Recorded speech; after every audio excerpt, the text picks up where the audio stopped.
Ibrahim alayhi salam left his wife and son Ismail in the valley, and he reached to a place where they cannot see him anymore.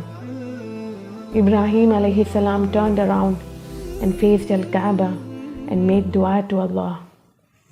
ربنا إني أسكنت من ذريتي بواد غير ذي زرع عند بيتك المحرم ربنا ليقيموا الصلاة فاجعل أفئدة من الناس تهوي إليهم وارزقهم من الثمرات لعلهم يشكرون. Our Lord, I have settled some of my descendants in an uncultivated valley near your sacred house, our Lord, that they may establish prayer. So make hearts among the people inclined toward them and provide for them from the fruits that they might be grateful. American psychologist Ibrahim Maslow theorized that human needs could be ranked in a pyramid shape. It starts with physiological needs, the basic need at the bottom of the pyramid, like food, water, and sleep. Then comes the security, and then the psychological needs, which is a social need to have a belonging friend in a community. And then you have the self-actualization to seek the personal growth. And finally, you have the self-transcendence that involves spirituality. This is according to Maslow. But according to Ibrahim alayhi salam, the pyramid is inverted.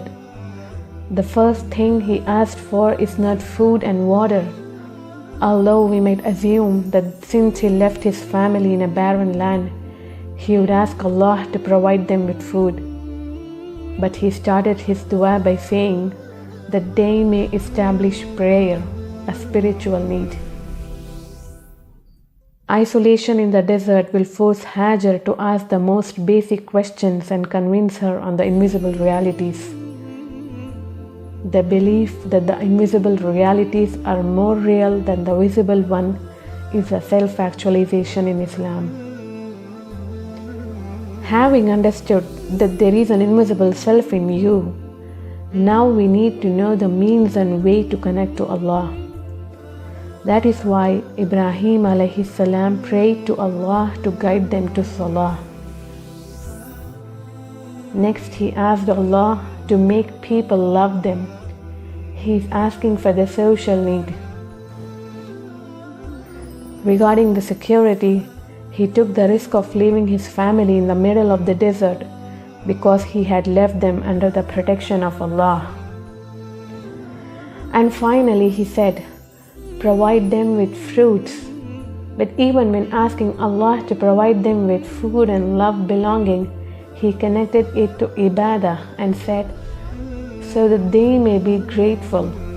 Subhanallah. When Allah becomes your everything, your eating, your drinking, your sleeping, when you are doing everything for Allah, this is the true tranquility, the true self-actualization which nobody has achieved except the awliya and the anbiya of Allah. May Allah guide us all.